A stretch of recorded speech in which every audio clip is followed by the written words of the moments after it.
Good evening and welcome to Stereo Dread. I'm Kenny Dreadful. And I'm Miss Stereo. And this is Stereo Dread, powered by Dezombified. Yes, indeed. Thank you for being here with us tonight. We have with us McLean Lindquist, writer and director of The Telltale Heart, coming out in 2020.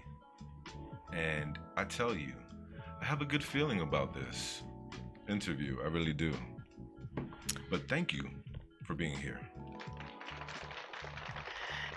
Indeed. You know, I have a good feeling about this interview indeed as well, darling. And I have a good feeling about this movie too. It may be a short film, but it is going, I don't know, I have a good feeling about it. Well, I know one thing. It's definitely quality made. And you can tell a lot of, patience and hard work and craftsmanship really went into this film. Yes, you can absolutely tell what he said. Anyway, so you know what? Let's just, without further ado, let's get to some roll calls. Okay. Let's see. We're going to look really quick here. McLean, you have walked into the realm of madness. Madness.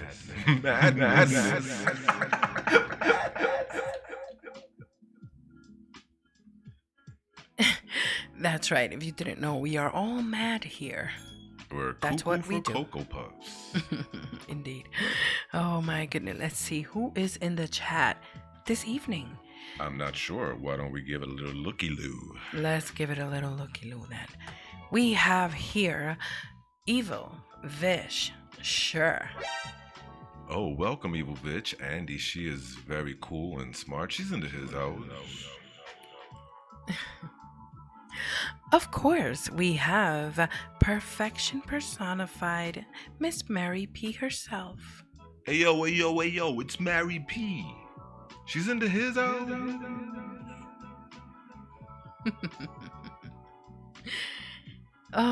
We have here, of course, Knock Knock. Who is it? MD. MD who? MD who Entertainment. Of She's into his house. He just likes to say the punchline. We also have here our very own undead ballerina, Mia Mina.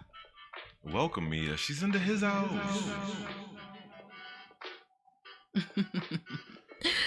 And of course, we have tonight's guest, the Telltale Heart short film, is here with us today. Indeed. Thank you for being here, McLean. Into his house. Well, we don't like this guy, Nightbot, but he's here. I don't even mention him. He's not even on my radar. So let's see. Streamlabs is here too. Is he on your radar? No, not on my radar. Not in the least. Oh my gosh. But listen, let's go to the Z Horde anthem. So, Sure. our good friends, the Z Horde family, could shake their zombie arms and legs and shake their zombie booties. Get some of that green goo going through those stiffened arteries and veins. All rise for the Z Horde anthem out of your graves.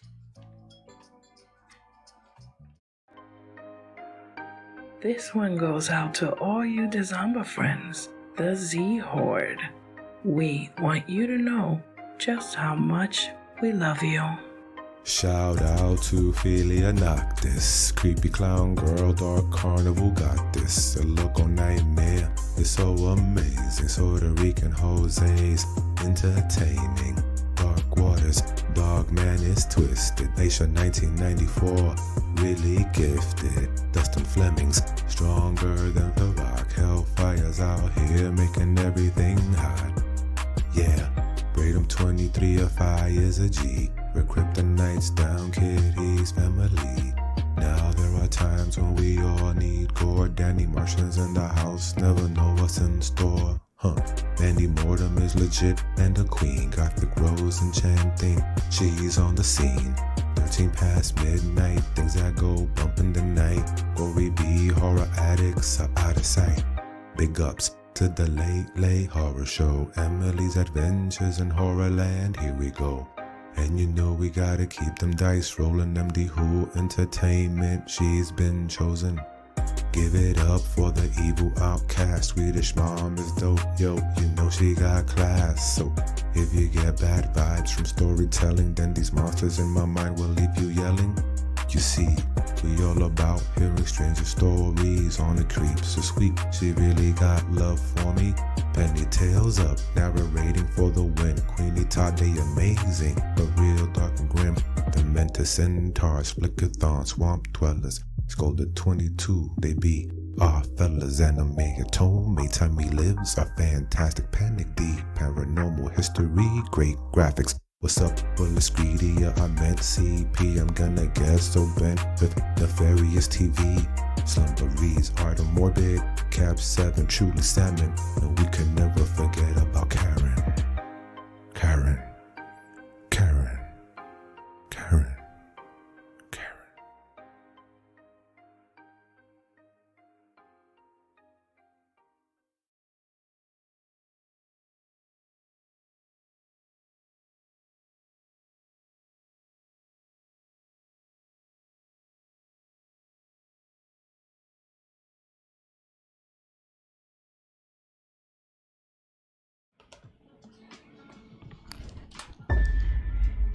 Hey, you guys, how are you?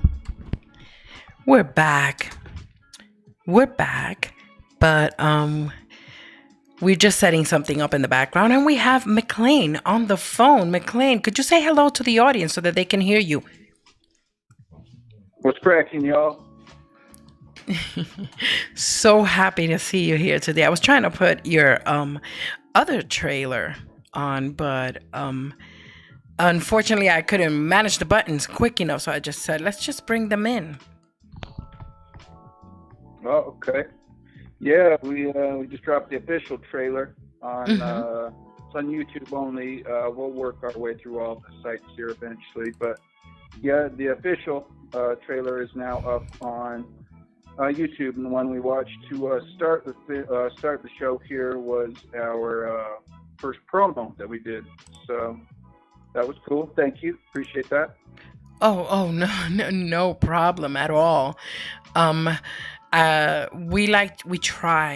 We strive to be as professional as we possibly can, because yeah, you guys are killing it. Oh, thank you. Yeah, we really appreciate that. Thank you for being here, McLean. My name is Kenny, and with me is Miss Stereo. Together we make Stereo Dread. This is Dezombified. So we're going to play your second trailer whenever you're ready. I think we have it ready. Do we, Miss Stereo? Yes. Yeah. All right, let's do it. That'd be great, Kenny. Awesome. Let's do this. Awesome, McLean. Thank you. Everybody, here you go. The official trailer for The Telltale Heart.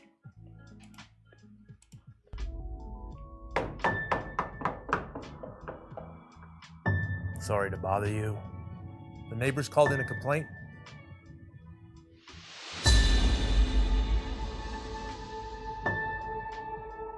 You are very dear to me, my boy.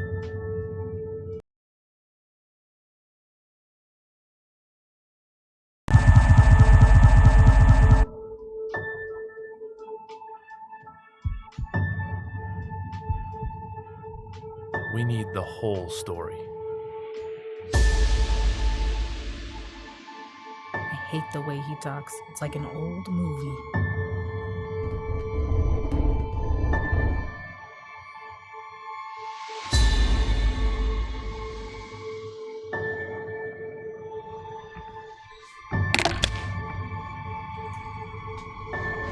Surely you hear.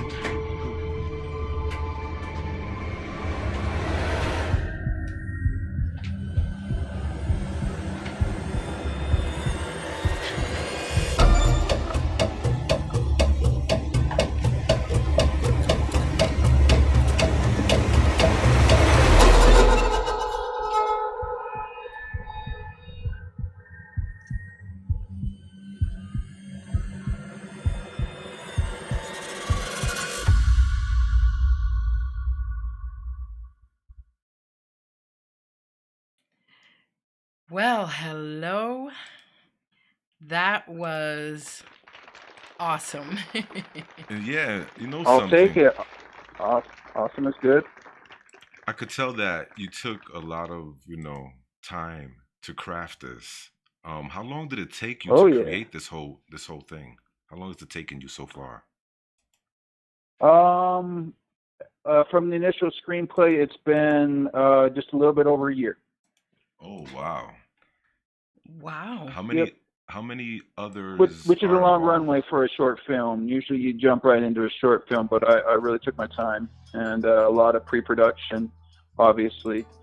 And we're still in post, and we'll be wrapping up here by the end of the month. We're finalizing color, sound, and music right now, and then we'll do the mix.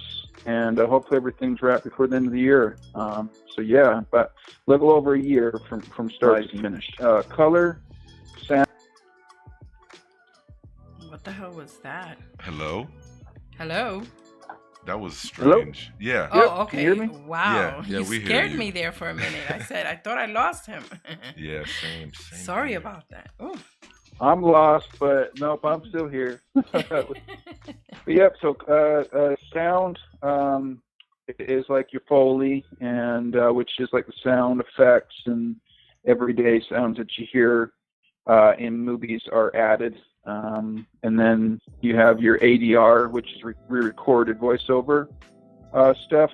Most of your lines you don't capture on set. We got almost 100%, but we had to do some re-recording.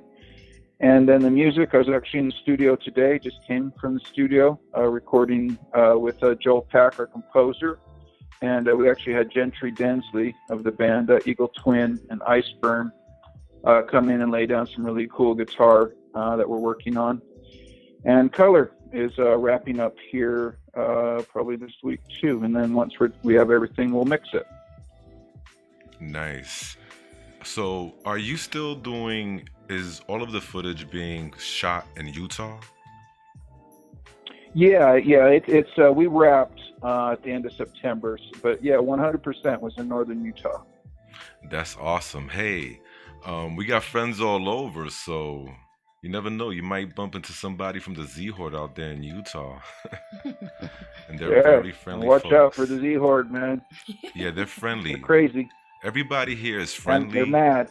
No, quite the opposite. Everybody here is super friendly and helpful, thoughtful, kind, and considerate. Good. This is a very, very supportive community. I think one of the top communities myself personally on YouTube, but I might be a little biased. Me too. You should be, and you should be proud as well. And I do concur your thought that you guys are very supportive, and that's something that you see within most of the horror community is a lot of support, and that is so cool. It sounds like you're into music. I'm also have a music background, and the music world's a little bit different than the horror world. Yes. So it's nice to meet people that are supportive of independent art, and especially independent horror. Well, wow. Thank you so much. Actually, we're kind of taken aback by that. Didn't expect that. But that's what we try to be for everybody is like a lighthouse, a beacon in the darkness, if you will. Nice. For all Like that. yeah, for all genres because we're like a narration channel, but we love special effects. We love movie reviewers, movie directors, actors, independent filmmakers, sculptors of the genre is just everything that it encompasses. We are drawn to when we promote and support. Um, and you fall right, Excellent. yeah, and you fall right into that category. And thankfully for us, that one of our Z Horde members, Christine Baker, Baker, she's the one that actually brought you to our attention, and we are so thankful to her. Thank you, Christine Baker, wherever you are. Also, Evil Veg, Andy also told me on the side about them. So already two of our Z Horde members were speaking to us about you. And we were like, oh, That's okay. rad. So I was like, that's so cool. That's very cool, and that it's community. That's a really neat aspect of the horror genre. It's a real community of like-minded individuals that all come from different backgrounds. I agree. We just received a couple of sculptures of art from a friend of ours, Henrik. He lives in Switzerland. No, in Sweden, right? Nice. Sweden. And he sent us Sweden? actually Nice. someone bought some of his sculptures and sent it to us from Sweden or Switzerland. Jesus, I get confused. Switzerland, Sweden, but he's from across the pond. And yeah, so it's pretty cool. You meet folks from all over the world. Yeah, it's really awesome, actually. It's very fantastic. Yeah, with social media, it's just at your fingertips the entire world, and like all of our pre-production concept artwork was dark art, and I think all of the artists other than Spirit Cage, I believe he's out of LA, they're all Eastern Bloc artists, and so that was really cool. We also had a French artist as well. Oh, that's nice. Yeah, and I just reached out to these people in Poland and Czechoslovakia and France and other spots, and they wanted to do work, and it was really cool. And some of them reached out to me, and then it just kind of steamrolled from there and led to other artists approaching us or vice versa. And it was really cool because we didn't even speak the same language, and all these people I'm talking with spoke different languages, but we all related to certain things that we felt were cool or scary. And it was really cool to have those people help bring my vision to fruition, because a lot of the images are from my nightmares as a kid, so it was really cool to have people take that and then make it something of their own. And it both terrifies me, and I think it'll terrify most people as well. So yeah, the horror community is rad, that you can just talk to people all over the world, and they can be really supportive. That's really all I've felt. I haven't felt any of the backlash yet. I'm sure it's coming. But yeah, it's a whole new world for me, coming from the music background to horror, how supportive people are. And that's rad that you have your people supporting my film. That means so much to me, seriously. Oh, that's awesome. When we first played the original promo, people were like, wow, that looks great. Can't wait to see it. And, it hasn't stopped. Every time we would play it, people were like, wow, that's amazing. So, oh yeah, man. Anytime you're going to, have something in the works, we'll love to promote it for you in the future. This is your casa. You can always come here and say, hey guys, I got this coming out. Check this website out. and we'll tell our friends, yo, check the website out. You know, Sorry about that. whatever. Check this Yeah. promo, this trailer, whatever. Yeah, because that's what it's all about, getting Cool. each other out there, man. Appreciate that. No doubt, because we're about folks helping folks, and if people can't help people, then what are we? You know, we're animals, so we need to help each other. We need to support each other, understand each other, and not judge. What are some of the misconceptions you would like to dispel about, you know, liking horror or writing scary stories, producing them? Sure. Well, with horror, instantly, most minds go to slasher films and exploitation films, and that's fine. I like all the subgenres of horror. I appreciate all horror, but it is, most people kind of just instantly gravitate to the negative aspects of horror, and most of it they view it as cheap and easy as well, which is unfortunate. Right. Because I think there's a lot of horror that has social, political, you know, comments that are timely. If you look at Night of the Living Dead, that's obviously a comment on the race relations, you know, at the time in the late '60s there, and it still resonates today, you know. And I think that's why is those elements of that movie. It's a great film, don't get me wrong, but I think it's those elements that are, you know, deeper to the core of humanity. And I think that's what a lot of horror films touch on is humanity, because really most of our fears are about death, and, you know, death is obviously related to our life. Right. And it's hard not to think of one without the other unless you're in denial. Of course. And they're a healthy way to deal with the dark side and death and things of that nature that have been pulled away from us in a modern society, because we don't, you know, we're not out hunting and killing, you know, and fighting for the most part. We've been tamed, and there's still that, you know, part of us inside the DNA of humans that need something to respond to, basically the fight or flight. I agree. And or you know, fight or flight. Yes. And so you have to respond one way or the other. And horror films give you that in a safe, controlled, you know, space. You could go out and, like, you know, you can catch get a lion or something at the zoo. That's crazy. But or you can go to a movie theater that you know is controlled, and that there's not someone there that's going to actually kill you. Right. And it's a release, and it's a positive release. Yes. And you know, it's unfortunate that horror just gets stigmatized with all of the, you know, that it's just violent and sexist and things of that nature, which there are elements of that, but there's elements of that in all genres of film. So it's just, for me, I think it's that where when you bring up horror, people kind of instantly think less of you as a filmmaker, and that's fine for me. I really don't give a, you know, exactly. a hoot. We all need to express ourselves. You're absolutely correct. We shouldn't have to bottle up our creativity. I also agree that it is an outlet for people to let out, you know, certain emotions, feelings, but it's also like a rush of adrenaline sometimes to, you know, be exhilarated, feel a thrill, suspense, even fear from a jump scare or something like that. It's a good feeling sometimes. You know, people pay good money for that. You know what I mean? To feel these things. So ever since the beginning, it's similar to, like, you know, a haunted house. It's another controlled environment, and that's more, you know, like a 4D kind of experience. So that's why those are popular.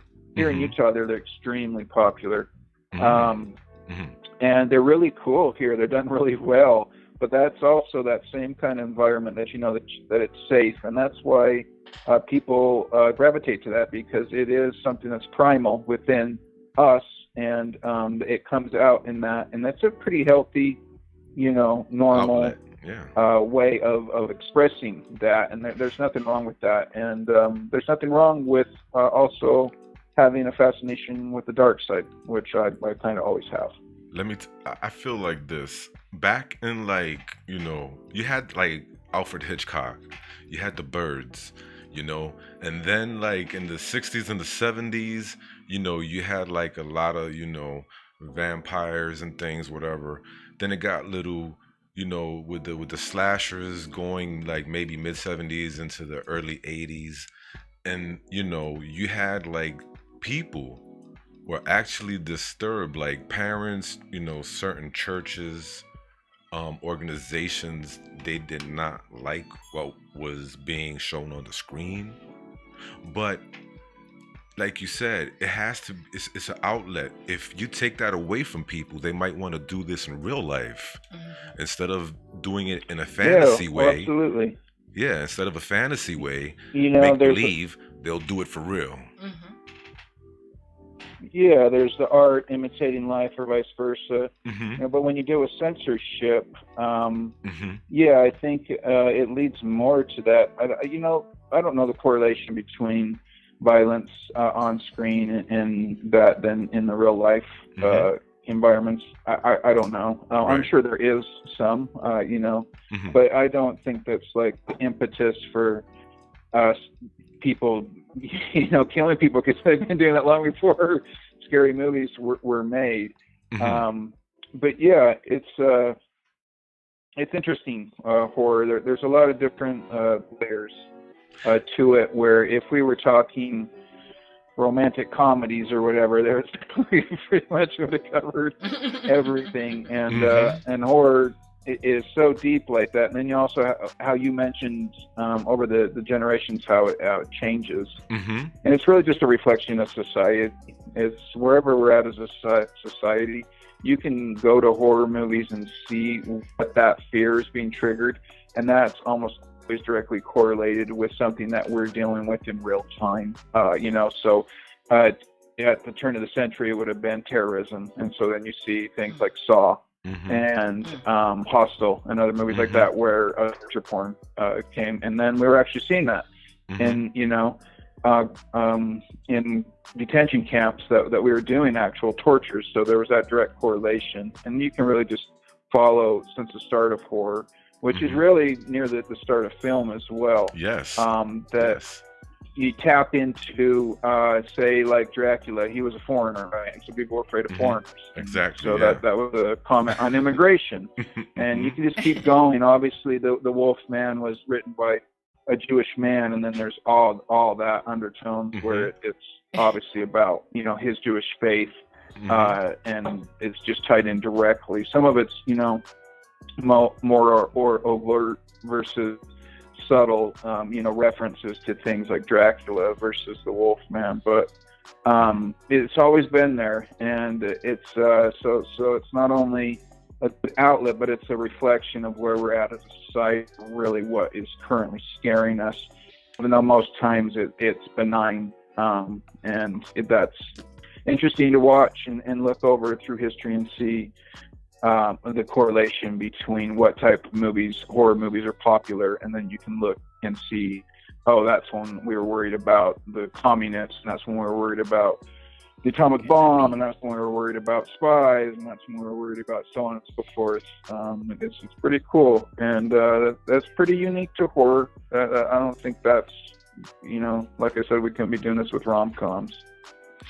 You know, is one of the things that I love about horror the most is the flexibility and all of the subgenres and the topics, the wide variety of topics that it can encompass.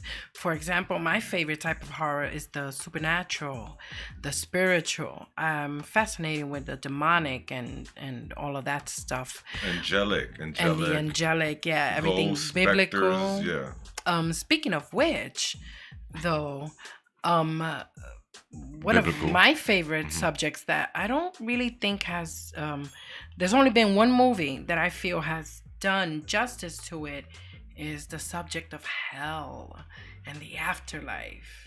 Honey?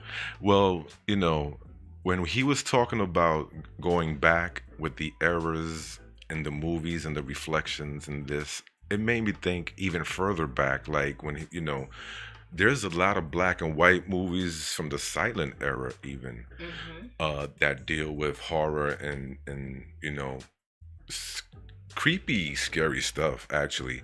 And we did a creepy rap song called "The Wicked and the Scorned," right? Which we took people's near-death experiences, people who claimed they visited hell, their experiences there, Mhm. and then they come back to life and they share it in their testimonies. So I grabbed a few things from a few different people's testimonies, put them together into a song. Miss Stereo and I worked together on the video, and we chose one that was black and white, and it was called Oh, the comedy of Dante or Dante's Inferno, something like that. Zan. And Hold on. and Haxan. Haxan. I Haxan always have as well. a So we problem took- saying yeah. that. Yeah, that was a groundbreaking movie, both of those, but Mhm. especially Accent, that was absolutely groundbreaking, and it still holds up. You can watch it right now, and it's Yes. scary, and there's images on there that's just like, that is so cool how they shot that and how they Exactly. lit it, and the special effects for the time and the editing. Mhm. That is a really cool piece of film. Absolutely, that's a classic, and that's not one that people usually reference because it is a silent movie. So I think that was German, if I remember correctly. It might be Dutch, I forget, but German. yeah, Yeah, what an German, incredible yeah. movie! I Mhm. What an agree. incredible movie. It is. It changes you when you see it. It Yeah. leaves a mark on you. But if it's okay, McLean, I would love to play for you The Wicked and the Scorned, featuring both of those Yeah. movies. Awesome. So Yeah, everybody, hells yeah. we're gonna play for you The Wicked and the Scorned, rapped by yours truly, Kenny Dreadful. Produced by Kenny Dreadful and Miss Stereo. Something like that.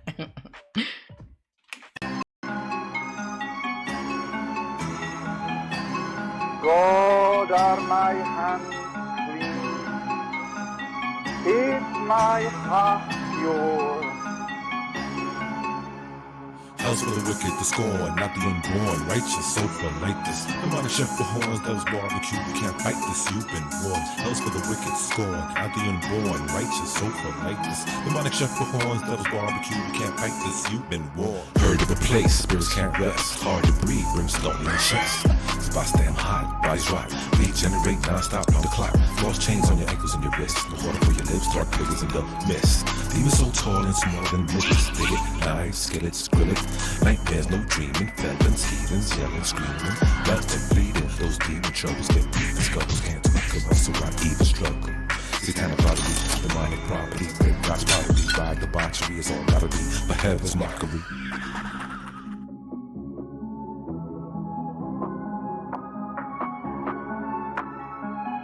Is there mercy for me? Is there mercy for me? Is there mercy for me? House for the wicked, the scorn, not the unborn. Righteous, sofa like this. The money chef for horns, that was barbecue. You can't fight this, you've been warned. House for the wicked, scorn, not the unborn. Righteous, sofa like this. The money chef for horns, that was barbecue. You can't fight this, you've been warned.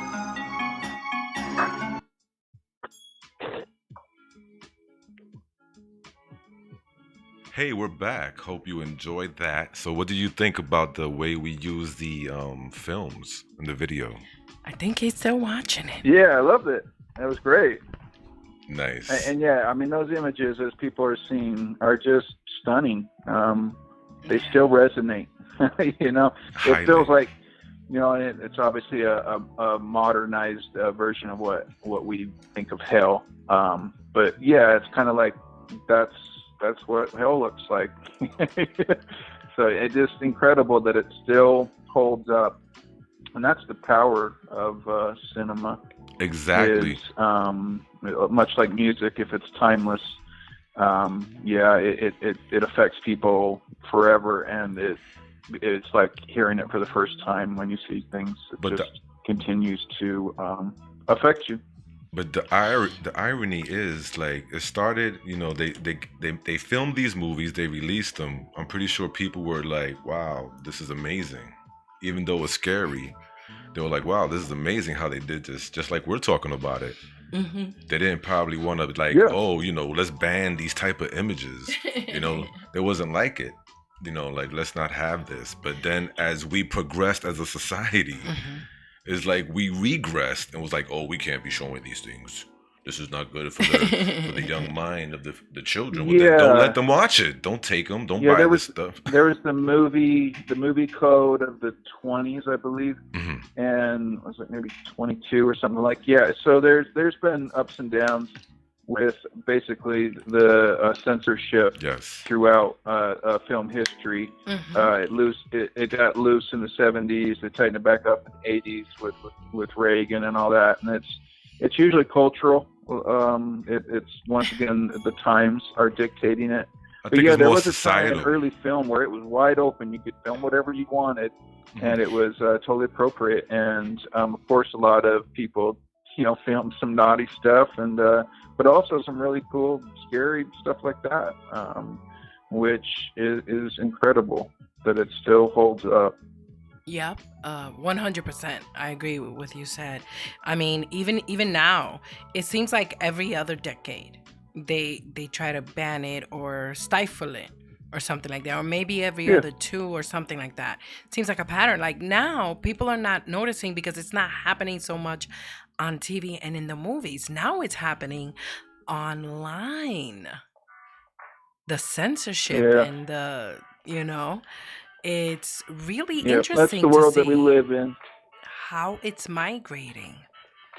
That's interesting, now that you said that. And another thing I did want to touch on real quick, rewinding a little bit about what you were talking about, the misconceptions about this genre, is also people don't understand in the church. It is something that uh, that struggle has been going on for a while now. The censorship and the struggle between the horror genre and the church. And it's interesting, we're in a very unique position here because we happen to be faith-based people, for all intents and Christian, but we like horror. And it strikes me the hypocrisy in the church when they say, well, this is evil or it's satanic or whatever. Because if you look at the Bible, my goodness, never such a horrific book was ever written, you know, that was more horrific than the Bible. I mean, just look at Revelation. Hell. I mean, the list yeah. goes And on. there's scapegoats. If it wasn't horror movies, it'd be video games. If it wasn't Hmm. video games, it would be Arnold Schwarzenegger action movies, or Hmm. it's just But people need never, somebody to never blame. poor parenting, right? That could never be it, right? No. Uh, yeah, because then you would be, looking in the mirror, and that most people don't want to do that. They want there to be the boogeyman, Ouch. and about every 10 years there is, and then sometimes it's horror. Like I said, sometimes it's action movies.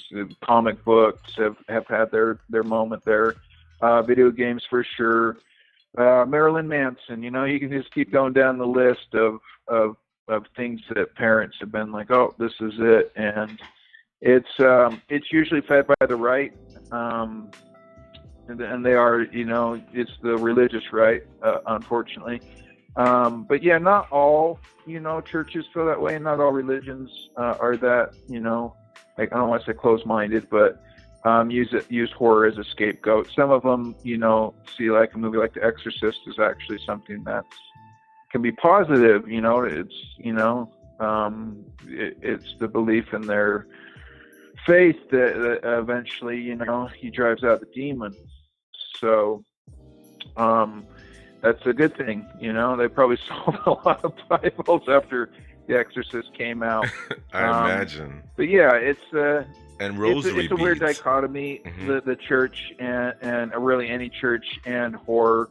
But the church shouldn't be interfering with anything on artistic level unless it is their art. And I should clarify that without religion and without churches, there would be no modern art, because that was all sanctioned through the church. Everything that we know as modern art, and Yes. that's music included, is through the Yes. church.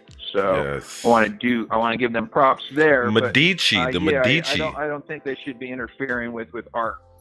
I know the Medici hired a lot of the famous artists to do works in their cathedrals and a lot of like the ceilings with the murals as well as sculptures, you know. Um, yeah, exactly. So, There's artists like Hieronymus Bosch who he was sanctioned through churches as well, obviously. And his paintings, I don't know if you know any of his work, but they're very surreal, very horrific, very intense. And so, I yeah, kind the of think, church has been there, but it's yeah, I don't think they should, in the modern time, be commenting on exactly. what's going to corrupt Hmm. minds as far as entertainment. I really just don't think I don't think that's part of their gig, personally. You know something, Or I don't think it should McLean? be. I feel like we're bonding, but now I need to know a little bit more about you because you've been so kind Sure. and you have been talking with us about, uh, basically almost like a history, you know, of horror. But so tell me, when did you first fall in love with horror? My one of the very first memories of movies was in the hallway when I was, I guess, probably like 4 years old. Hmm. My mom was watching a werewolf movie, which I've since figured out was The Howling, Hmm. and she caught me one time, and then she shushed me away, if you will, Hmm. and it triggered something that I knew, like, I shouldn't be doing this or whatever. Hmm. And there was a scene at the end there with at the barn, and it just it hit me from Oh a pretty yeah. young age. So 4 years old, and I was also Oh wow. fascinated at the time with The Shining, even though Mm. I hadn't seen it, but I knew all Hmm. the references, which it had just come out. Hmm. And then the first horror movie that I saw was probably The Shining, which was a couple years later, which is way too young. And then around that same time, Yes. American Werewolf in London. And all those movies Nice. just changed me, and I was really big into the Universal monsters as well. So Oh I was kind of a yes. different kid. I gravitated Yes. to monster movies as a kid. Yes. So really young, my first foray into horror would probably be as a 4-year-old. Did anything frighten you though? Because so early on, you're already getting Yeah, deep into these like major scary movies. yeah. But like I said, I had terrifying images in my nightmares already, so it Right. was like whatever. But no, yeah, I like the ride at the fair. I always wanted to go in the haunted house. I just love mythology like that too, ghost stories and haunted homes, haunted houses. Oh, that was just incredible to me as a kid, really young, and werewolves, vampires, things of that nature. Just as a really young kid, 5, 6 years old, I was just fascinated by. So, but yeah, I mean, I was scared of it all. It's not like I'm impervious to fear. No, I actually scare pretty easily. So, not so much in movies, but because I'm kind of looking at it as a movie Career. maker, it's hard not Yes. to watch movies in that way. Right. If you make movies, you kind of dissect them as you're watching them. It's almost impossible not to. Right. It takes the fun out of it, but whatever. Hmm. But yeah, I've always loved horror. But no, I mean, it's not like I was a terrified kid or whatever, and I'm working out demons or anything as an adult. I like dark things. I like Now scary the things. Always companion. have. Now I have to ask you the companion question to that question, which is, what's your favorite movie? Do you have a favorite all-time scary movie? Just horror, or just any movie Well, let's stay in the genre. Let's stay in horror. in horror. Yeah. I mean, shoot. Wow. Well, like I think that the greatest horror film ever made would be The Exorcist. But like my favorite horror film of all time would probably be Evil Dead 2. What? Um, Nice. Yes, Evil Yeah, Dead. I I would think Evil Dead 2. love. It just changed my life. You see. I think it's one of the greatest films of all time. Like, I Yes. actually, so I have my 2001 and Apocalypse Now and Citizen Kane and Evil Dead 2. Like, I Mm. seriously believe it to be one of the greatest movies Hmm. ever made. I think it's But underrated, The actually. Exorcist is just incredible. Is one of the greatest movies ever made. So I don't know how that couldn't be the best horror movie. But my favorite, is Evil Dead 2. Let me tell you why I love Evil Dead 2 and why Evil Dead is so like special to me, because like you see scary movies and then you see a scary movie that has that doesn't take itself too seriously, that has dark humor, some dark comedy, and there's like some outlandish things happening, and it's like, this is pretty cool. Horror could be fun, even more fun than what I thought it could be, even. Yeah, it was pretty groundbreaking in that regard. I mean, it was groundbreaking in a number of for reasons. One being the camera movement, the shaky cam, which Yes. Sam Raimi basically invented, and the edit style, basically the chase when the Evil Dead's chasing Bruce Campbell, Ash. That was very groundbreaking as well.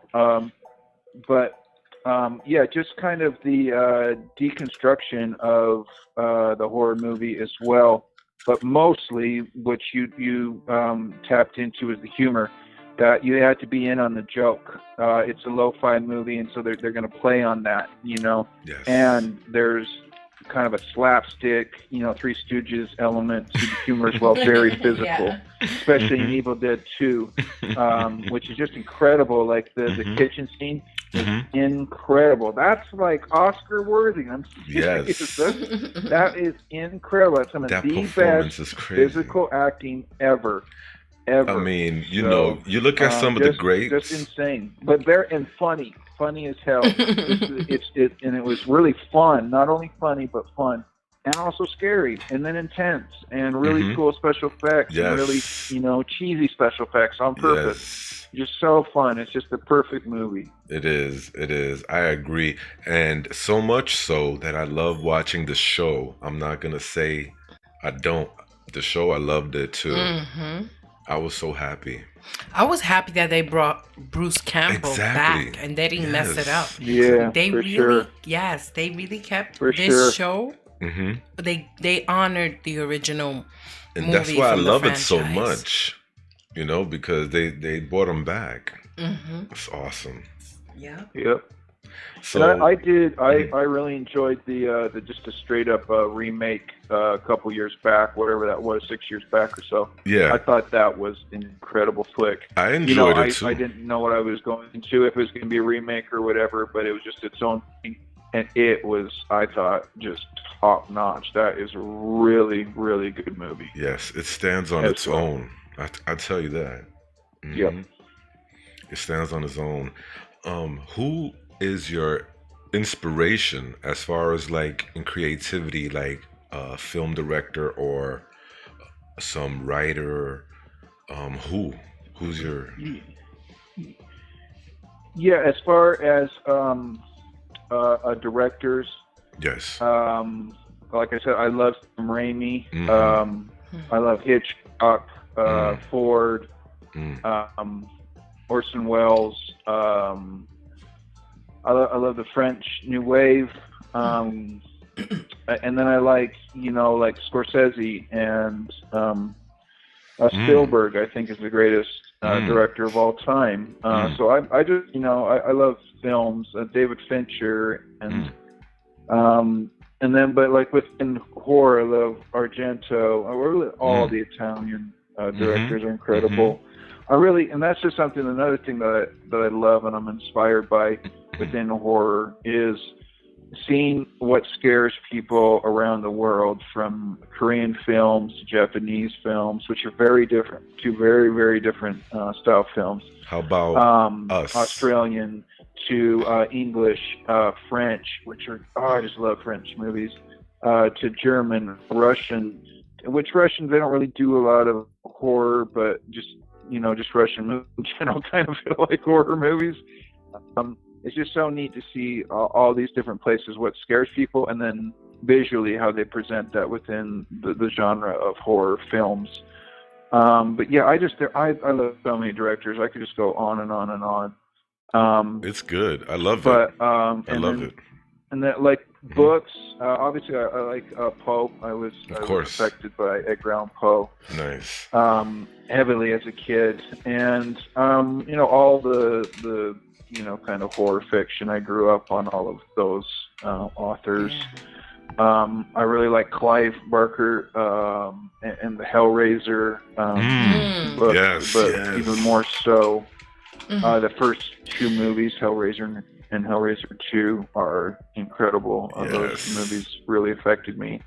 Those have an influence on this film that I did, The Telltale Heart, and so does Evil Dead 2.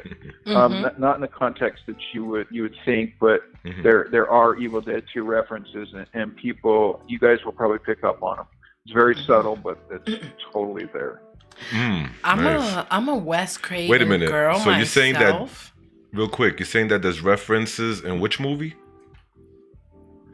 In The Telltale Heart. Okay. Nice. The Evil Dead 2. Awesome. Can't wait to see that. Yep. Absolutely. Yeah, we did a lot of homages where we had little things from, Shutter Island, Inception, Jacob's Ladder, Hellraiser, The Haunting, Poltergeist, just numerous movies. But yeah. And you were saying Wes Craven. I think Wes Craven's great. Yeah, as well. I remember when Dude, I love Freddy. Out, and that was just absolutely groundbreaking. That was very scary. It was very primal. It's like the bear claw is his weapon, if you will, of the caveman, and it's just so primal. That's just such a cool concept too of a monster killing you in your sleep, like in your dreams. That's just crazy. And then the Dream Warriors, though. That's my favorite. They came out with the Dream Warriors. Sweet. Yeah, that's the best one. Yes, thank you. I've always said it. Me and Kenny go back and forth. That's awesome. And Johnny Depp got his start. Two in wasn't the first as one. good. Yeah, Johnny Depp, he got pulled through the bed, and that was that's such a cool scene. I don't know if you know how they filmed that, but that room was upside down. Iconic, and that's how they, with the blood. So it was actually going in reverse, but that's so cool. I didn't know that. And they only had one shot. Nice. Yeah, they only had one shot. And I believe Wes Craven actually flipped the button for it to go, and if they didn't get it, they didn't get it. But yep, the room was upside down. Nice. Oh my goodness, I did not know that. That's incredible. That's awesome. That's a really nice. Sorry to ruin it for you. No, okay, you didn't. okay. Thank you. We have we like to sometimes share tips about movies Factoids and factoids stuff. about movie history. Facts. So that's cool. Yeah, so that's just cool. like in Evil Dead 2. I'm full of those. Just like in Evil Dead 2, above the door in the shed is Freddy's claw. Yeah, Freddy's glove. Yep. Yeah. Glove, so yeah, and then if you watch in the original Evil Dead, there's the Hills Have Eyes poster in the basement as well. So another reference to Wes Craven's. Nice. Oh my god, that's awesome. Yep. I didn't know that either.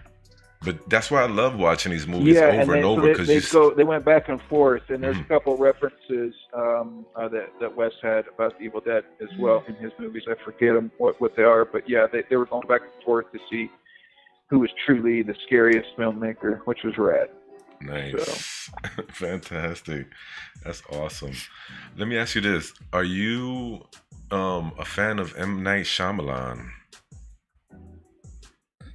Yeah, I mean, The Sixth Sense is one of the greatest films ever made. Nice. Ever made. That is just a top to bottom. I wouldn't change a single thing about it. It's phenomenal. Yes. Every single aspect about that movie is incredible.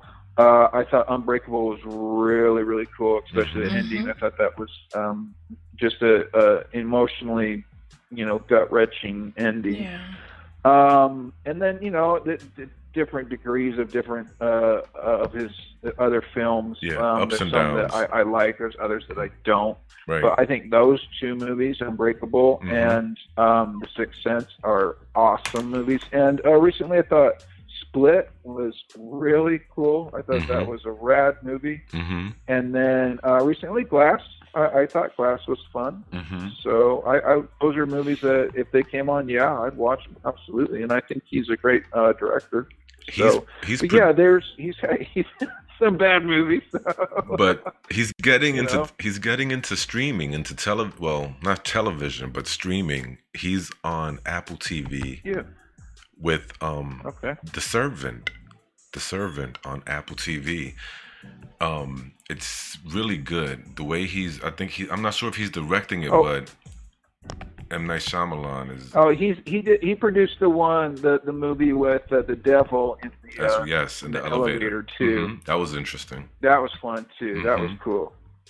And I enjoyed that. And the one about the people who they trapped themselves off from the rest of the world, and they were living like they were. Yeah, the village. Yeah, I thought the village was good. It was at that point you're kind of waiting for the twist, right? And then when there is that twist, for me, it always just kind of, it's just like, I don't know, it just didn't work. For me personally, it just felt like that would have to be a big chunk of land. And obviously the planes can't fly over the top and all that. There just seemed, the whole suspension of disbelief was hard for me to just like go for it, where I could just be caught up in that this could actually happen. And I know that's kind of ridiculous, where I can believe that Bruce Willis is a superhero, but it just, I don't know, that element really pulled me out. But I thought everything else was great. I thought the acting was great. Joaquin Phoenix and Ron Howard's daughter, and Adrian Brody plays the kind of special needs guy.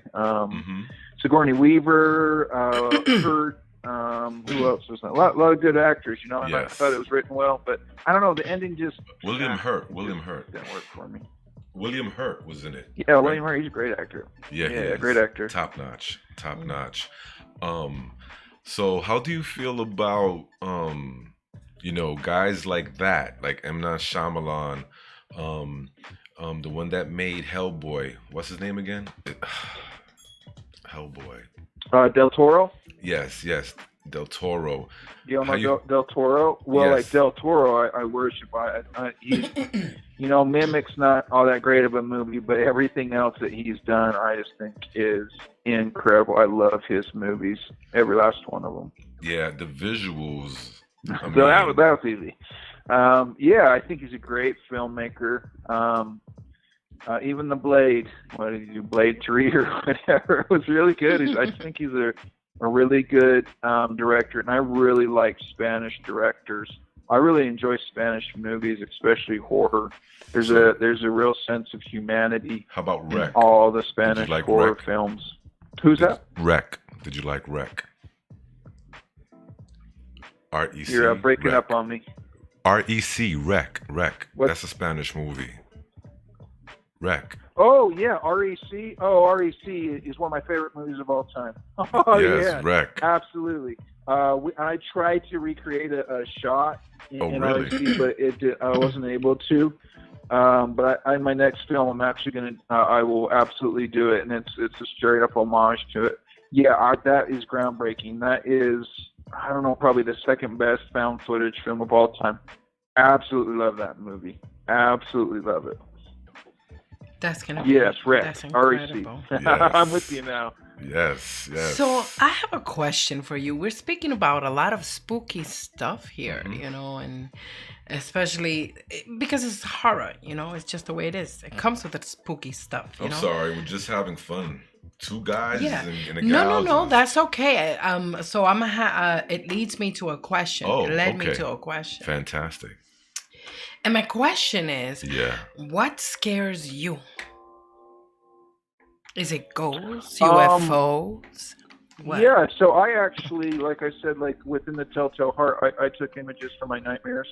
So those scared me as a kid, and then seeing them in real time, and then on set, it scared me. It triggered that. But I guess like my biggest fear now as an adult, what scares me mostly in movies and things of that nature is things that are relatable to real life. So like a movie that was really, really scary to me was a British movie called Funny Games. That was just terrifying to me. There's not a monster in that. There's just two young kids that break into a house, and it goes from there. It's just absolutely terrifying to me. Like, where, because the reality, like going back to the Night of the Living Dead, it's not really the zombies that you have to worry about. You have to worry about everybody that's alive, right? And that's what every zombie movie kind of touches on. It's like you have to worry about people, humans that are alive, not really the zombies. So it kind of goes back to that. But yeah, people hurting other people, that's, and I don't mean like torture porn, that doesn't really do it for me.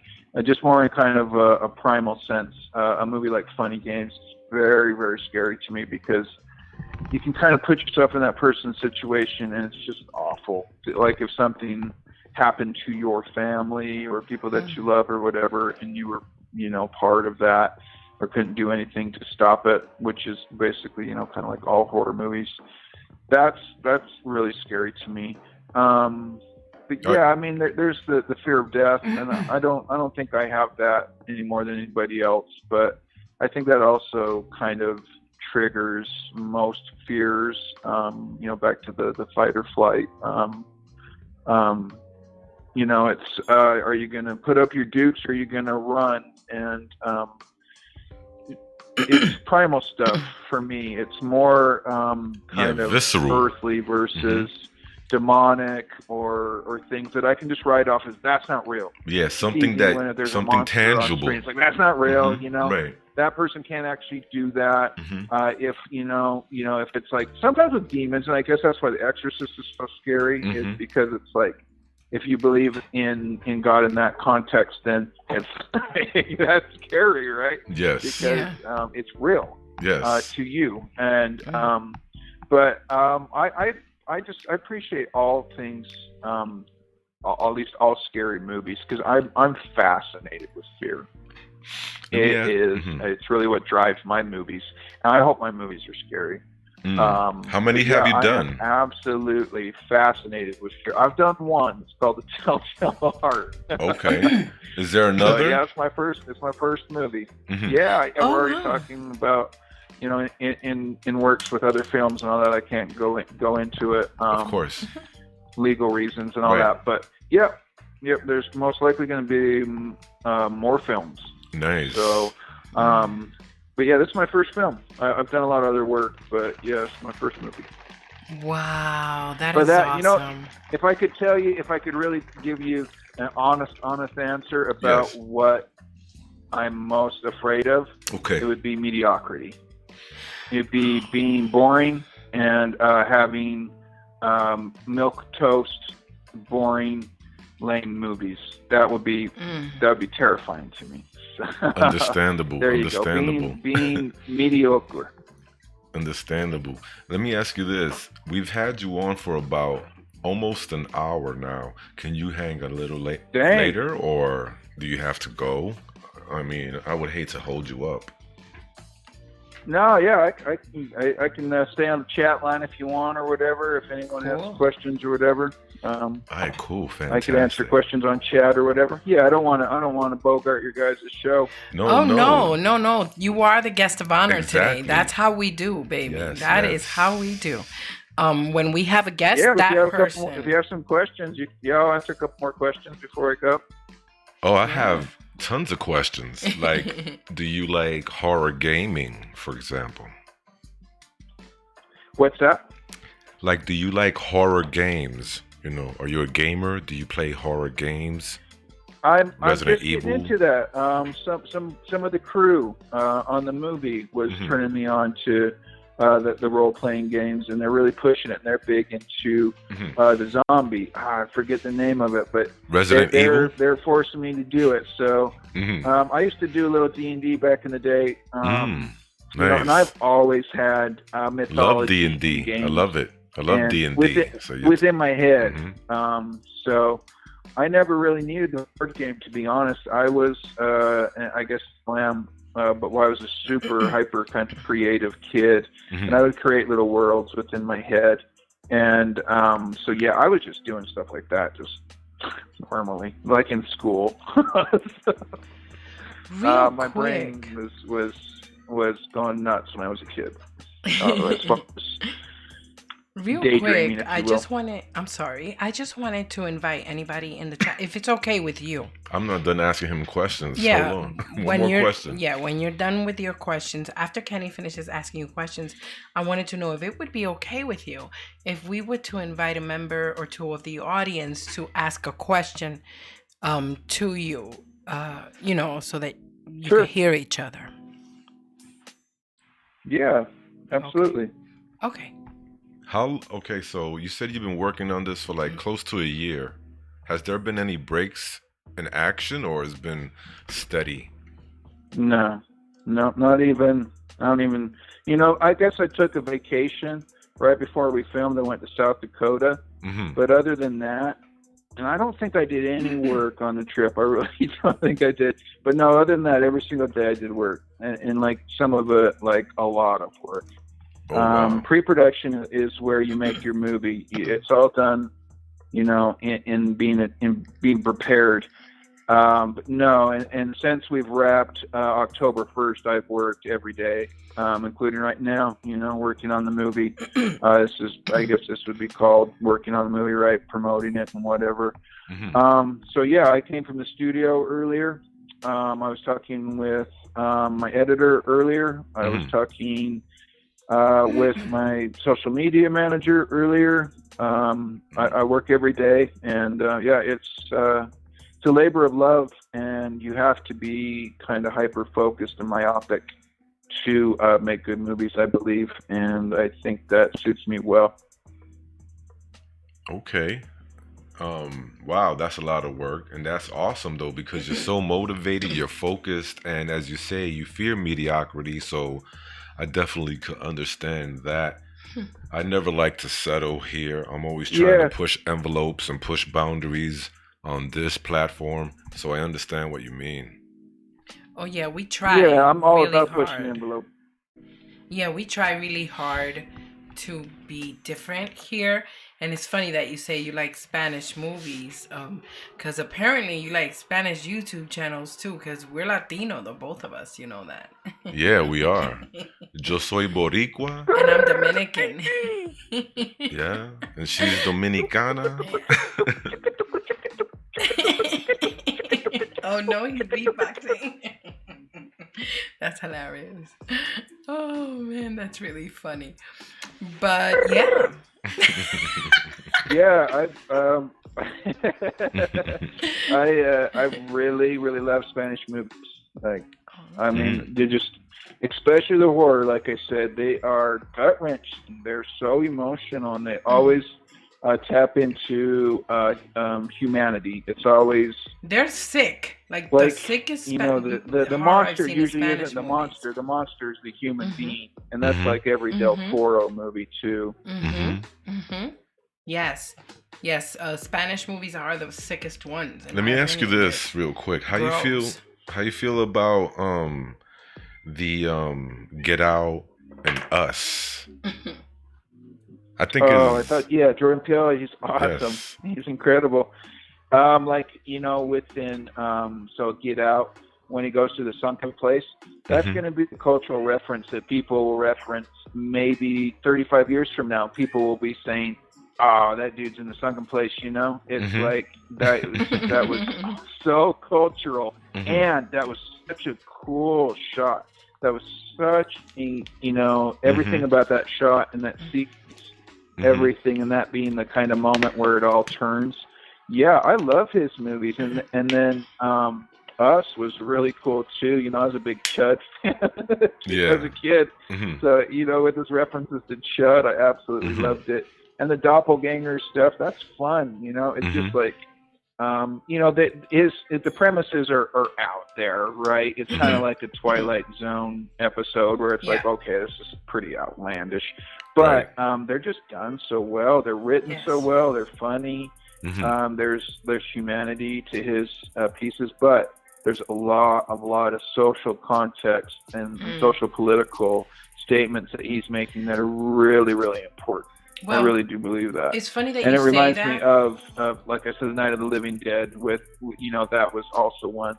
It's kind of like, this is a movie like that where it's like, this is going to be referenced as kind of a statement on race in America at that moment. And it's a really, really candid snapshot of where we're at or where we were at, and it's not a good place. It's funny that you should say that because as a Black Hispanic woman, I gotta say the first movie let me start with the latter one. I liked Us. It was scary, and I can appreciate it for the horror movie that it is, and the whole Twilight Zone thing. So I can appreciate that aspect of it a lot. The first movie, Get Out, that's actually what turned me off of the movie. Honestly, I feel that it's time to move on and heal. Was gotcha. That's understandable. The Get Out part, I'm like, I can see that from both sides. I wasn't.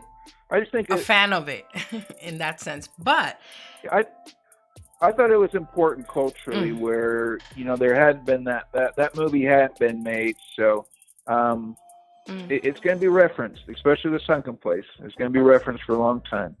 Probably, yeah. I mean, you might be right, but that could be a blessing and a curse, right? Let me ask you this. Have you ever seen a movie called Soylent Green? Oh, yeah. It's people. Soylent Green is people. Yes. Oh yeah. Yeah, that's a cool movie. Classic. Yeah, for sure. I definitely think it's horror, and I love it. I love the movie, and they live. My goodness, they live. I'm here to chew bubblegum. Yeah, they live. That was an improvised line. There's a little tidbit for you. That was not in the script, and so Roddy Piper just said that, and there's like print. Yeah, that was, and John Carpenter. He's one of my favorites as well. He's great. Yeah, a horror filmmaker, obviously. Definitely. What John an ad lib. That's you know, amazing. I like The Thing. John Carpenter's The Thing. Love that movie.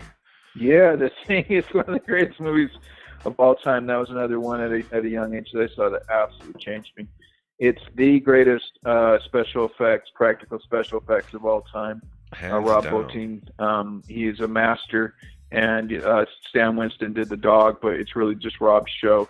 And that is just that is going to be, in 100 years, people are going to watch that movie and say, look at this. This is what you can do with plastic and foam and tubes. Corn syrup. And, it's just incredible.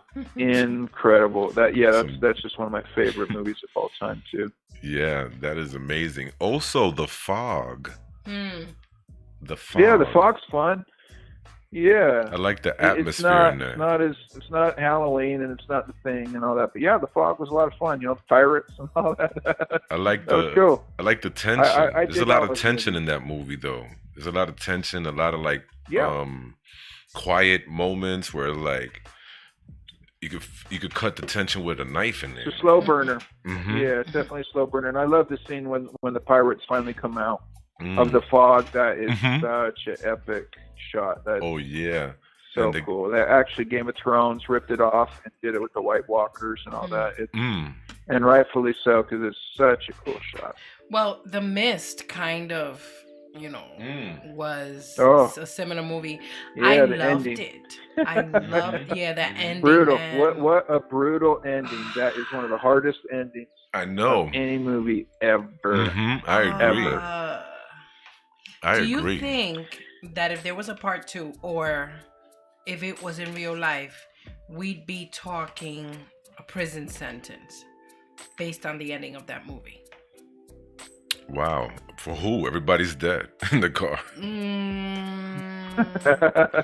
You got to watch it again. Yeah.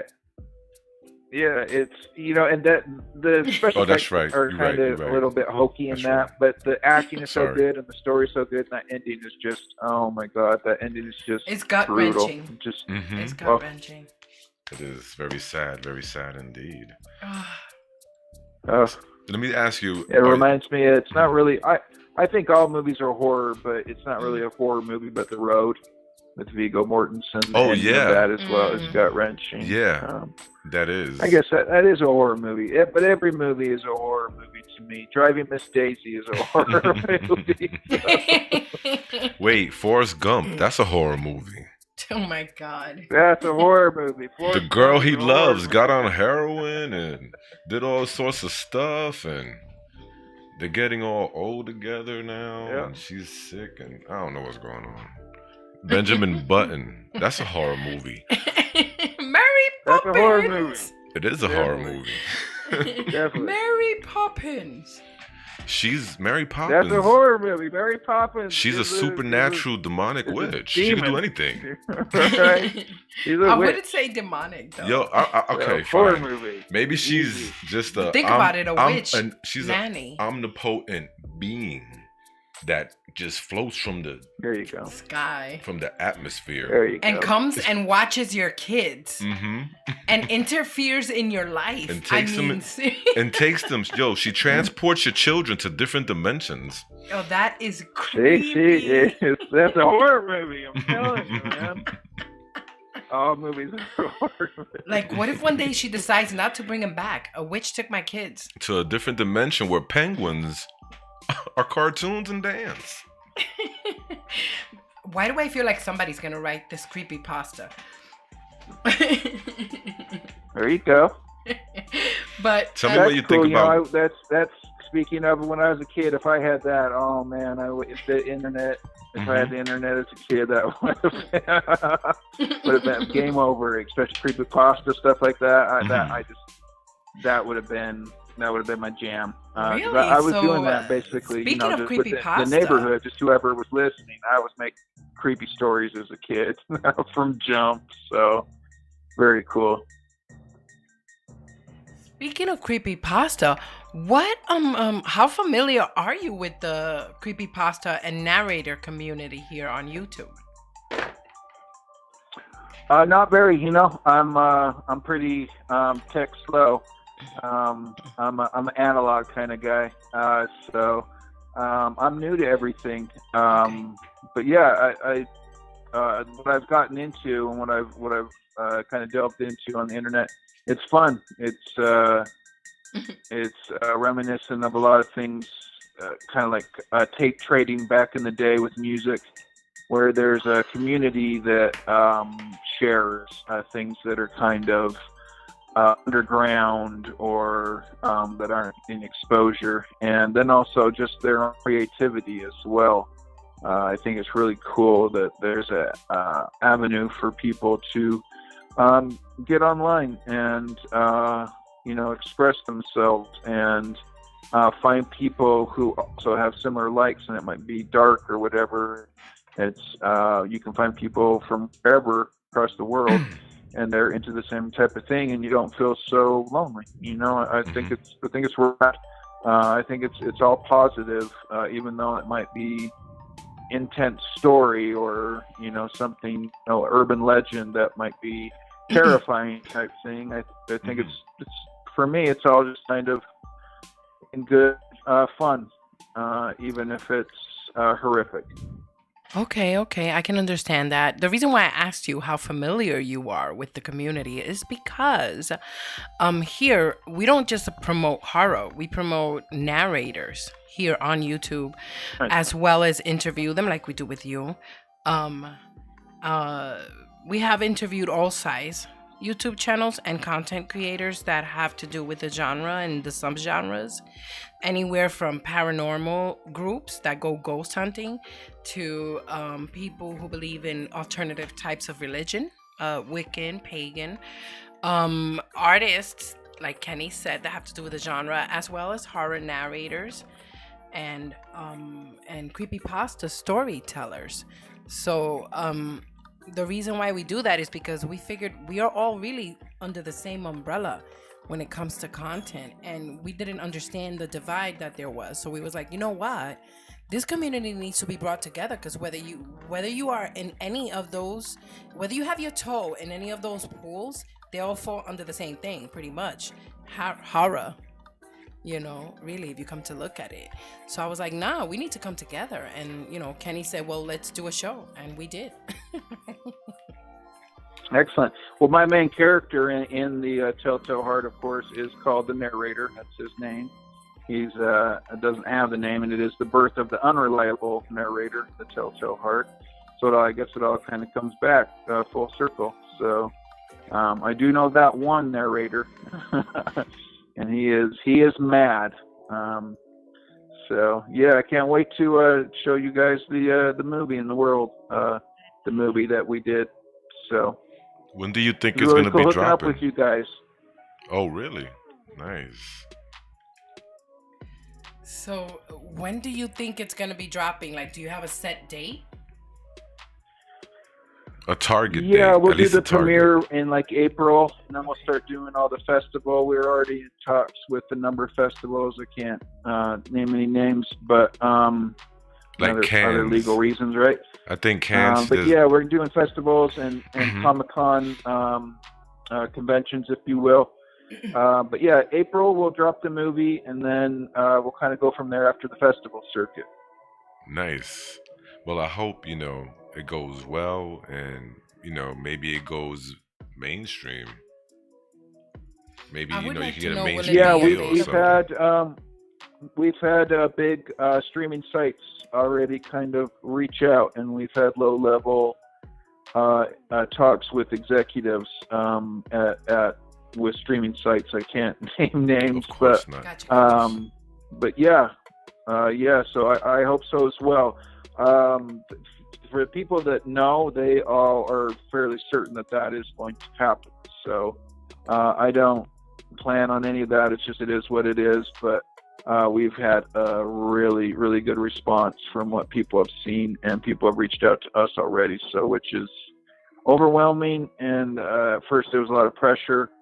But yeah, I guess it just comes with making a really good movie. So, which we did. Wow. I'm excited. I'm excited to see it. I want to see it. Whatever streaming site you're on, I want to know. We have a when it couple happens. of other friends of ours here that are into, making films on their own. Like Celestial Noor, he just came out with a film called Defrayed Free Forest. Nice. And also MD Nice. Who Entertainment. She's also Mhm. writer, director, Oh, actress I loved it. of her own films. So yeah, it's good. We like to have a whole Mod Podge mishmash of just everybody from all sorts of different areas to get together and just combine and unite and chill and talk, and that's what we do Yeah. here. Well, Mhm. I'm really glad that you guys had me. Oh my goodness. How could we not? It was incredible. When our people told us, Well, thank you for the invite. oh, thank you. Thank you for accepting. I mean, we feel so honored and humbled that people choose to talk about us, to talk with us about their art and the beautiful things that they do. Human beings are capable of such beauty through art, and that's what this is. I mean, some people may not consider horror art, but we do.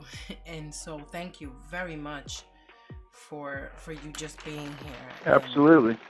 our house is your house, like Kenny said before. Yeah, and feel free to drop in at any time in the Anytime. chat, or even give us a phone call or anything. We're here, man. Always. Yeah. Totally.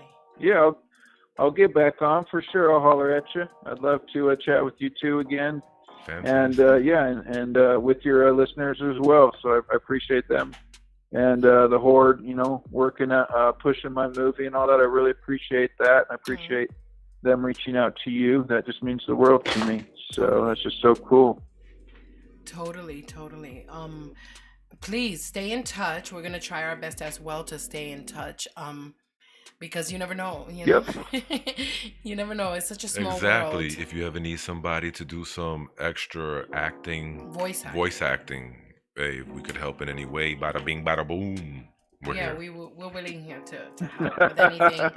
And we just love want it. Forget to. about You it. guys You keep need up the somebody good with work, okay? You need somebody with an Italian accent. Hey, forget about it. Give me a call. Yada yada yada. Anything. Yeah, get out of here, okay? Get out of here. All Your right, role you is two, too you two. small. You two crazies. Aw, You two stay thank mad, you. all right? Yes, I love it. I love it. I love Okay. being mad. Well, I'll stay on the chat if any of the horde has any questions for me, they can Thank hit me you up in the so chat or much. whatever. Beautiful, beautiful. And and you can hit me up on all the social medias. You'll be talking to me. I run them all. So if you have any questions, you can just ask me directly. And Thank you, we're on McLean. all the social media sites, and we love interacting with our fans.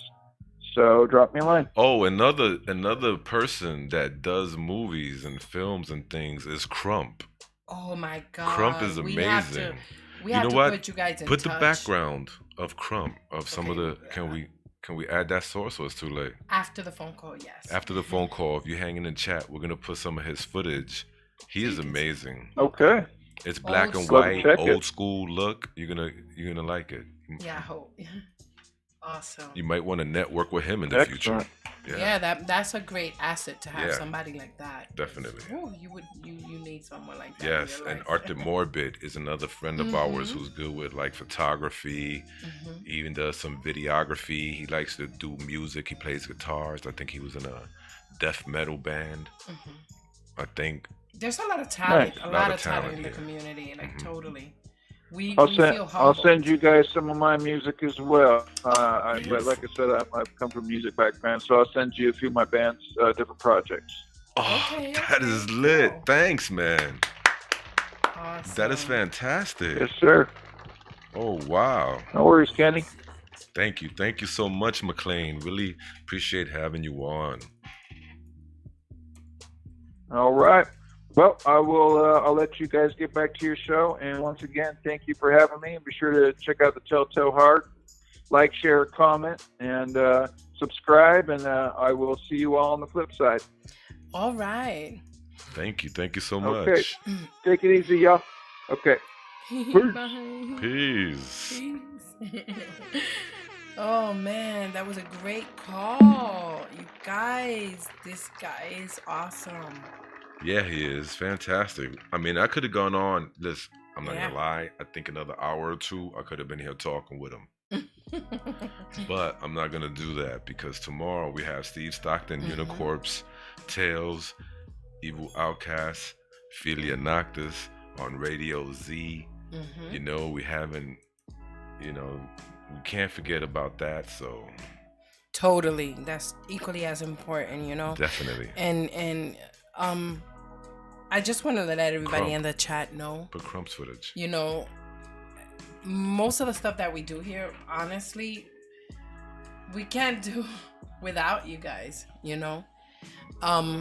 Every time that you guys come into, you know, that you guys come into the scene, that you guys come into the chat, every like you guys give us, every time you share something of ours, our streams or our videos or whatever, you know, it's important and it means a lot to us. Here, let me make sure that the mics are working. Did I lose you guys at all? Let me know in the chat because I switched scenes and I'm hoping I didn't lose any of you guys. That would make me cry. All right. Just in case they do hear us, is the phones open still? I will let you know in a moment. No, it's not. It's not open yet. No, it is not. You are correct. So, in case you hear me, McLean, this is some of Crump's footage that you're looking at. Very talented director. Also acts. Not yet, Actor. actually. This one here is not yet. This is not it. His scene's coming up. It's I coming? mean, his stuff is coming up. Oh, okay. Oh, you're right. Yep, that's Yeah, not because it. it's a playlist. I could definitely, yeah, that's not it. You just wait till you see Crump stuff. Yeah, it'll be here. That is so cool. It's totally different. Oh yeah. This guy Crump, he's one of the people whose footage we like a lot, actually. Yeah, because I mean his style, the way he films things, and you know the makeup.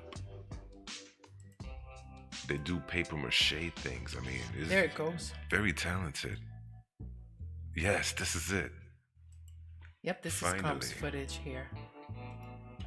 So if anybody wants to call, Unmistakable, unmistakable. if anybody wants to call, baby, tell them what the number is. Oh, okay. Cool. It's 978-716-5389. That is the number to call. If you wish to say hello to Miss Stereo or myself, if you have anything coming up soon, anything you're working on that you want to let us know about, it's cool too.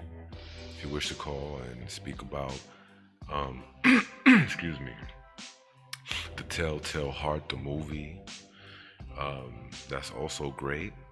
You can do that as well. You want to say something about McLean, how awesome McLean is, you can do that as well. Yeah, because he's truly awesome. I mean, you guys, you know. They heard how man. amazing he was. Totally. Very good taste in music. I love his outlook and his view of the genre. And he gave a very unique answer in the beginning when we asked about the misconceptions, because that's a question that we commonly ask. And he gave a question that was, he gave an answer that was very different, which is, the whole thing with the female and the explicitness and things like that, something a little bit more PC, but because we usually get, people think that we're evil and things like that, which is not true, obviously, but and which is, I mean, it's true that people do have that misconception about us and people who like the genre, but most people say the same answer. He gave something completely different, which is very interesting. I like that. Yeah, and it's Crump with a C, not a K. McLean. Yeah. Crump with a C, not a K. Yeah. You'll see. Yeah, we actually left his credits at the end of his footage. That's right. So that way anybody could just see where it comes from. 978-716-5389 is the number if you wish to call in. Let's see who we got up in here. Ooh, Sheer Kashmir was in the house. Yes, wow, they're going she's to, here. yeah. She's going to bed, I guess. But hey, Sheer Kashmir. She's in his house. Who else is up in here? We got Pet Fox Arts. Yay! Welcome, Pet Fox. Excuse me, Pet Fox Arts. They're in his house. Nice. Did I miss anybody? I don't know. Oh, you know what? I think Promethean dude was here. Hi, Prom. Oh, Pro, what is up? My boy Prom. He's into his house. He's dope. Evilovich, sure. She's into his house.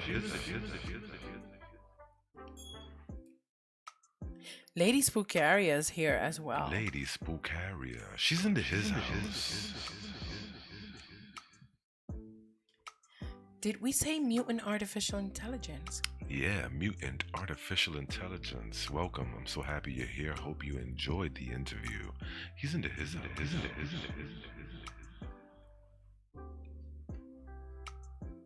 Do you know that Somber Reeds was here as well? Word, Somber? Yeah, Somber. Oh my, Somber Reeds was into his house. He's still here. Oh, right? really? So that's cool. Nice. Thank you, Somber, for sticking with us. That's For really real. cool of you. Nice. Yeah, I just went back all the way, scrolled back all the way up into the chat. If we missed anybody, guys. Oh, Bansheba's here as well. Did you know that? Bansheeba. Hi, Bam Bam. She's into his eyes.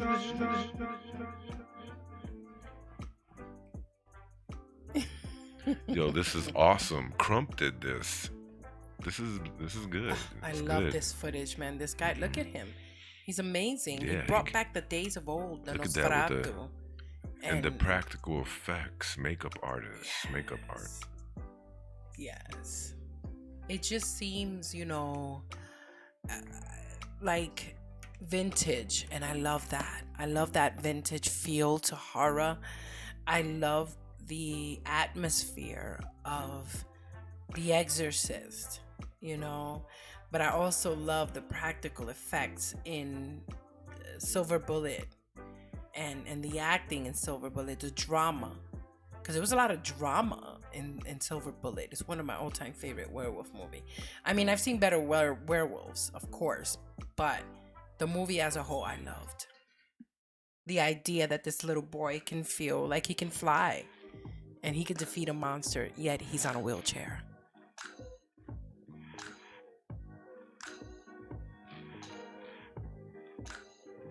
Yeah, you know something. You got a point there. Indeed. Interesting.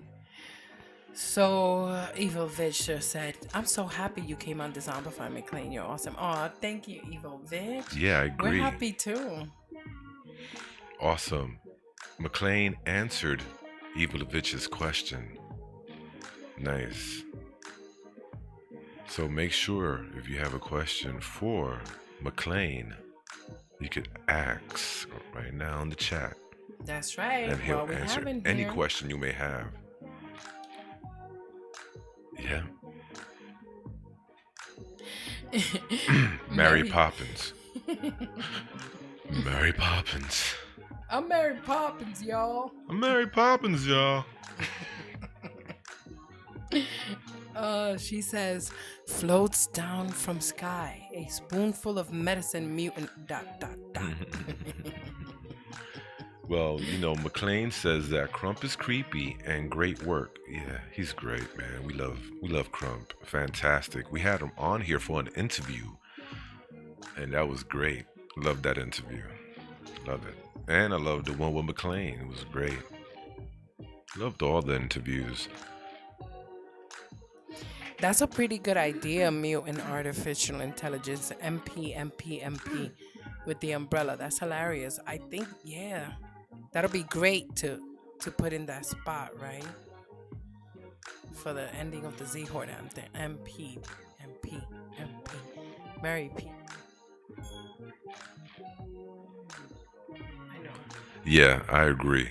See Crump Juice movies, pictures, 2019. You see that? He made that. They made that with paper mache, that thing.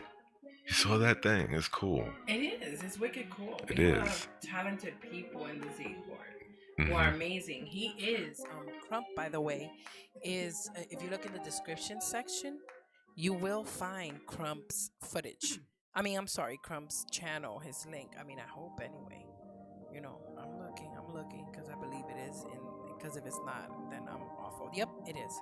All right, I'm gonna put it in the chat actually. I'm gonna link it in the chat so that you guys can check Crump out. If anybody ever needs any footage for their project or whatever, his is free to use. Just be nice, subscribe, like it, stay the whole video, share it, comment, and all that, because all of that helps out YouTubers. So Crump, man, he is an incredible designer of the screen, so to speak. And our peoples. He's Z-Horde, baby. We make connections, honey.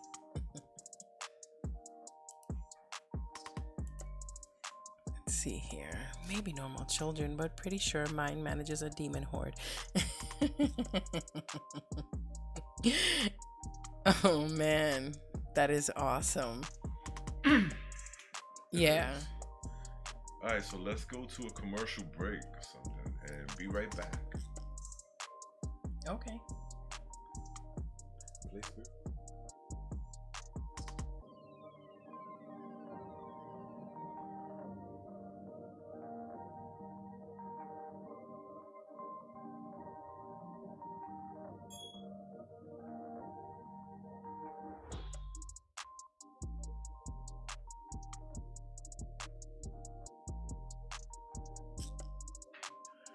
Yeah, I like this part right here.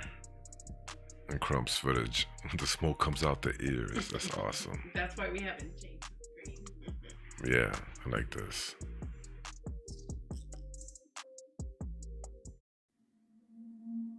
Uela nasiku susasai. Liver, I eat it. Susasai. Uela nasiku susasai. Ask most any Cherokee child living in the area of the Great Smoky Mountains, and he or she will be able to tell you the legend of Spearfinger. I guess that the majority of adult Cherokee can tell you the legend as well. Cherokee parents have been telling it in order to scare kids for more than the past 100 years. I can remember asking my father himself, one quarter Cherokee, why parents always tell their kids such frightening legends and stories. His answer was a simple one, and probably the most correct. When you grow up poor in Appalachia, your parents had to tell you something to scare the daylights out of you, to get you to lay down and shut up and go to sleep at night. A day's work started well before daylight, and nothing would have gotten done if we kids had laughed and giggled and ran around all night like wild Indians. Like I said, sounds like a good explanation to me. It made even more sense when I became a father.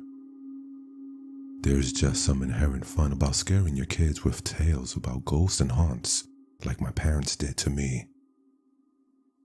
Spearfinger is the spirit of an old witch who is said to roam the Norton Creek Trail and Whiteside Mountain areas of the Great Smoky Mountains National Park.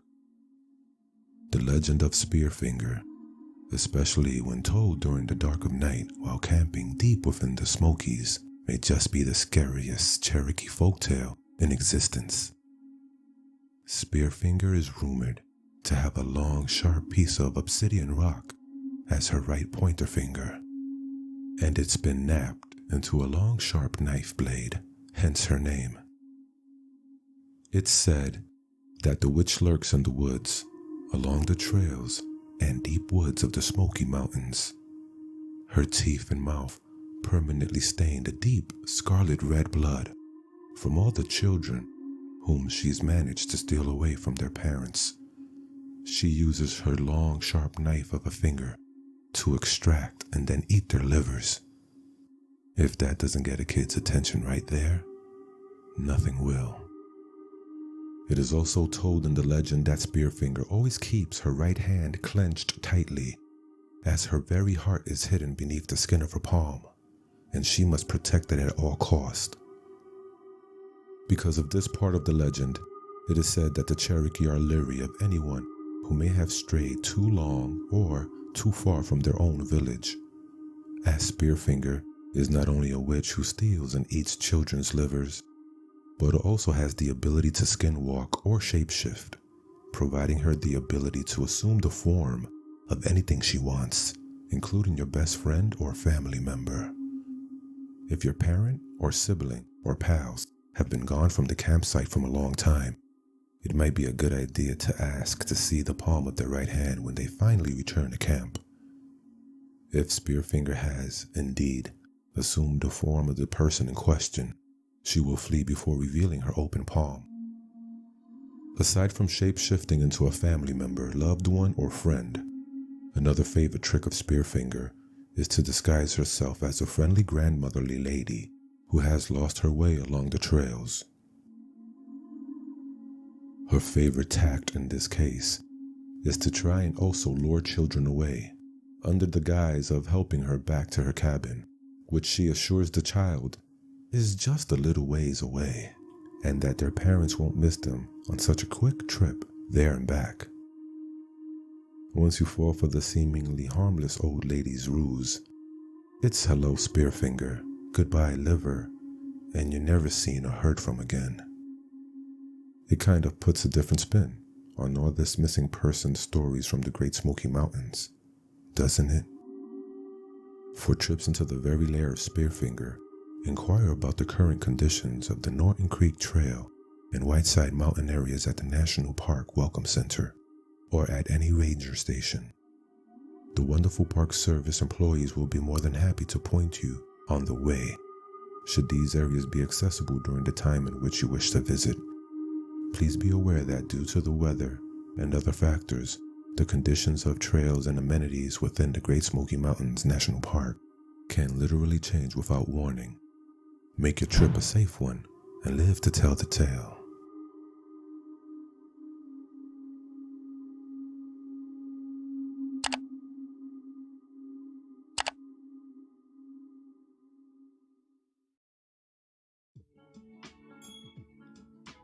Hello, hello, hello. Welcome. We are back. Hope you enjoyed that. That was Steve Stockton, aka 13 Past Midnight, and myself and Mercury the Scribe on his The Legend of Spearfinger. He has a video out on his channel right here on YouTube. You should go check it out if you haven't already. Tomorrow we're gonna have Evil Outcast alongside Philia Noctis and Steve Stockton with Unicorp's Tales on Radio Z. Awesome. Yes, that's right. Keep it moving. You know what? Good night to Lady Spookaria. She had to leave. Thank you for being here tonight. Yes. You know, we're going to be doing some Ghost Simulator with Bathsheba and Mary P, but not on the stream. Not on the stream. Yeah. We're going to practice off the stream first so we can know what the hell we're doing for future. Yeah, for future live streams because... And I know I just dropped a bad word. What's your profanity? I know. Here, take that. For your swear jar. Oh, man. But yeah, you guys, listen. Thank you very, very much for being here with us today and sharing this wonderful interview that we had with director McLean. That's right. So Bathsheba and Mary P, be ready on your Xboxes because we're heading down. If you can. If you can. If not, oh wait, it looks like they can. Mary P says, haha, you're going down. Oh, but they're gonna have to, either Bathsheba or Mary P is gonna have to reach out to us for this because we were having issues yesterday. Yeah, we were messing it up. So one of you initiate it and invite us to play, right? That's right, but off air because off air. Yeah, I have to put my feet up and I have to lay down, drink some tea, and watch tomorrow Ken we got get Steve. His butt handed to him by you two ladies. So this is gonna be fun. But thank you so much, McLean, for being here. Really appreciate it, and we hope to see more of you soon in the future, baby. So don't be a stranger. Sure, tonight, absolutely, yes, tonight, if you guys can. Mary P says she can. I don't know Bathsheba, but Mary P is down. So I'm waiting to see if Bathsheba says she can. Thank you, Telltale. Thank you, McLean, for saying that it was a blast. That's awesome. Well, we try to make it fun here, you know. We try to be a little bit different, you know. Scary stories and good times, after all, that is our motto. Oh, thank you, Mary P. Love you. Yes, it's always our pleasure to come on. Yep, totally. All right, you guys. So you know what? Let's switch scenes here and put the ending scene so that I can hang all of our wires up for the evening, right, baby? Yeah, okay. All righty then. Guys, Thank you for coming. Here are all our credits. You know, we like to give credit where credit is due. That's what this beach scene is for. And also quick announcements and stuff. I already started filling in some templates for the newsletter that we are going to be releasing hopefully January. Yes, it's just a few weeks away. Next year is a few weeks away. Isn't that amazing? It's the end of the year. Oh my God, I'm so excited for the holidays. You know, I love the holidays. Oh, guys, don't forget tomorrow. Don't turn around. Scary stories. The interview, honey. The interview, darling. So it's going to be fun. You know, and there's a rumor that he might be in the chat as well, answering questions. So don't miss that. Totally. Oh, God.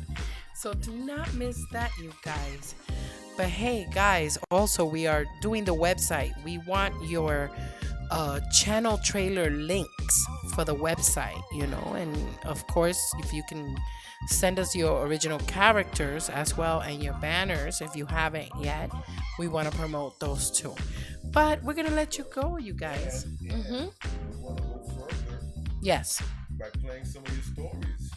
Oh yes, we want to in the future, come 2020, start playing maybe a clip or a whole one of one of your older narrations, you know, so we could keep the stream going, maybe longer, you know, and just start promoting people's samples of people's work so that other people can come and find all you beautiful horror tubers, okay? So we love you guys. Have a great evening. I'm gonna go lie down. And as always, D-Samba friends.